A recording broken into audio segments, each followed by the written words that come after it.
Welcome to another Alpha Magnus review. Today we're going over the next in this wave of new Eternia figures.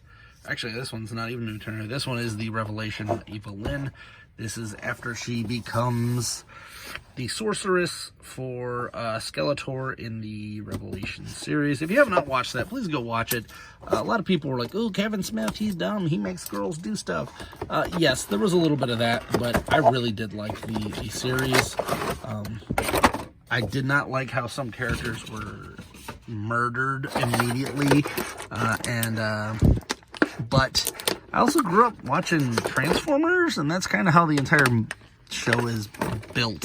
So I'm not too angry about that. It was more so like they didn't just say, hey, they're dead. They also said, hey, they're dead, and their souls are gone. And if you try to help them, you're gonna die too. It was just too much. The stakes, they were trying to make the stakes high, and they made them a little too high. All right, let's try to get this off. So it looks like this one is also part of the Taped Cape Club, which is better than the security, whatever the Swift Catchers that these things are. It's better than that club. So, my ear. So, pop her out of here. This was actually a really fun design, and this looks pretty true to it. I have not done a side-by-side comparison, but it's also fairly surprising to get the fishnet evil lady here. This will go right along with my NECA Evil-Lyn, or not Evil-Lyn, NECA, what do you call it? Elvira. So Evil-Lyn and Elvira can hang out together. Looks like we're supposed to take these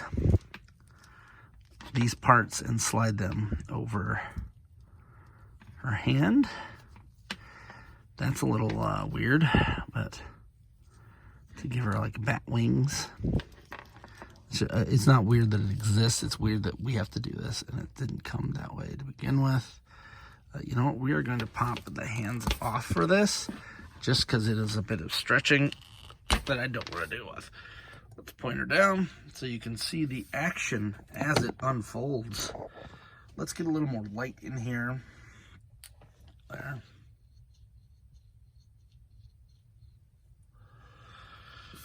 All right.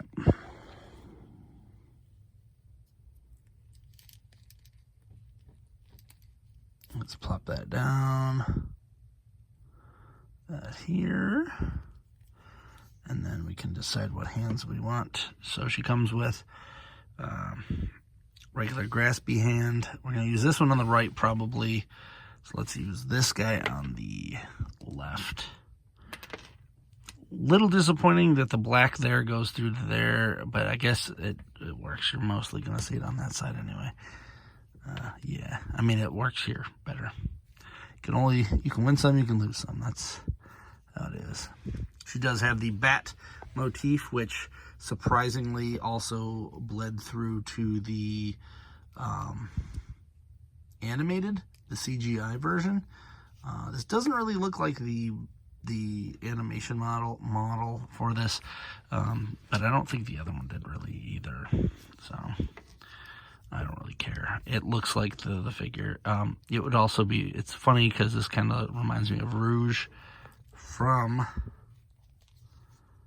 the Masters of the Universe, or not Masters, from Sonic the Hedgehog. My brain is in Masters mode. There we go. Boom. And look at this up here. Having giant fingers really does not help when you're trying to work with smaller things here.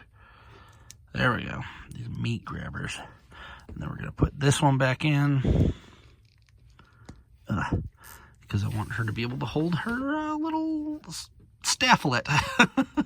Little clobberer. So here is Bat Evil-Lyn. The most evil of evils. basic articulation of the usual variety. I do like this figure a lot. The head is weirdly, it's kind of locked on here. So this is part of the cape.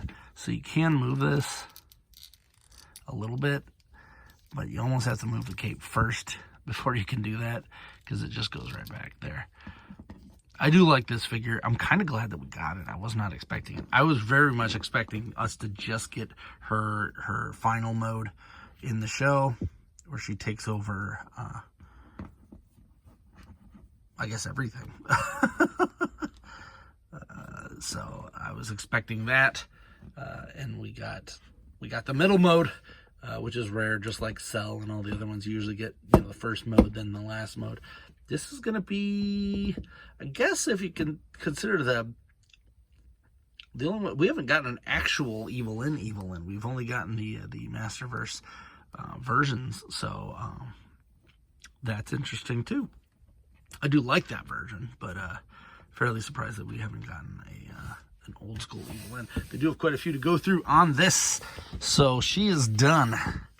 I'm gonna give her like a solid 9 out of 10. Just because she does have all of these paint apps that make this figure kind of pop. There's a little bit of smudging here and there. That's why I'm not giving it a 10 out of 10. But for what it looks like from the show, this is actually pretty amazing. We don't usually get stuff that's this one-to-one. Like Robato's kind of just out there, not really looking like he's supposed to. But geez, she is dead on, rock solid there. For a figure. So yeah, we're gonna move on and we'll get to the next. She is much better than Roboto too. His was like constantly heating it up to try to get it to even move. So I'm kind of soured on one of my favorite characters, which is annoying. But next up we've got Stratos, so keep an eye out, like, subscribe, comment, and until next time, I'm Alpha Magnus, and these are toys.